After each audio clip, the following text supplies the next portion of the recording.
Fundstrat Global Advisors Tom Lee joins us with his predictions. Tom, it's great to have you back. I imagine you were listening just now, and I wonder if you take these sort of disparate signals out of earnings so far, and is that just characteristic of a period in which the job market may be in transition? I think that's right, Carl. I know investors are wrestling with a lot of questions in their minds because inflation is higher than they expected at the start of this year, and rates are higher, and stocks are higher. So they're wondering if this is a payback period. And now we're hearing different forecasts for Fed cuts. And as you're pointing out, I think it's been an overall good earnings season, but we're hearing evidence of companies not being able to pass on price, and there's some demand weakness and wage pressures.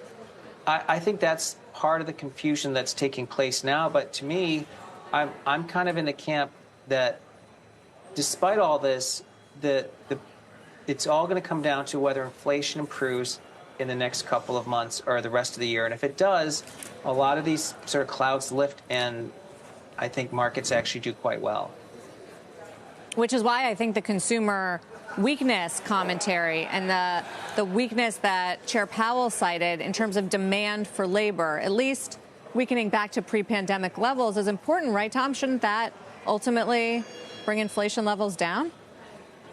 That's right. I mean, I'd say the interview that CNBC did with Starbucks yesterday was very telling. I think that the answer ultimately there is they probably have to cut price, and if they're cutting prices, that's not reflation anymore. It's a reversal of that. And I think we're seeing consumers basically have their wallet getting squeezed because auto insurance and homeowners insurance has really sort of eaten in their discretionary dollars. And again, that's not really an inflationary signal. So I think the bar is actually being lowered now for the Fed to cut. And I think that's something I think many people picked up. I mean, the Fed stated it clearly. If the employment market even shows signs of weakness, that's another reason to cut rates, and we'll find out tomorrow.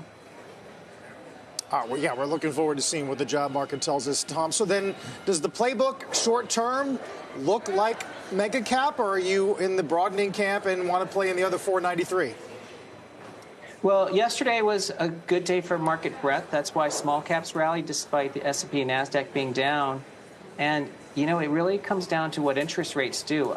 I think that there's still a good probability rates are peaking now. And if interest rates are lower because we either get softer jobs or inflation weakens, that's a more 493 signal and obviously much better backdrop for small caps. So that would be sort of what we think leads in the second half. But I still like the technology story just because of all the drivers behind AI.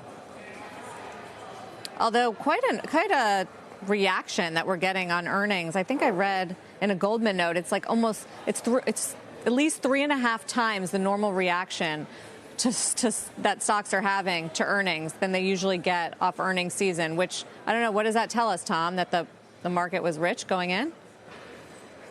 I mean, it could be the market was rich, or the market is really grappling with trying to understand what the real narrative is between now and the end of the year. Because, on the one hand, if inflation's accelerating, then we would have a very different playbook in our head. And if demand is faltering, or if things are just fine, and that's why companies who are beating are doing really well. So I think that's the confusion. But, at the end of the day, I think as much as it feels bad because April was a down month, I still think probabilities favor May being an up month, and of course that the market does well the rest of the year.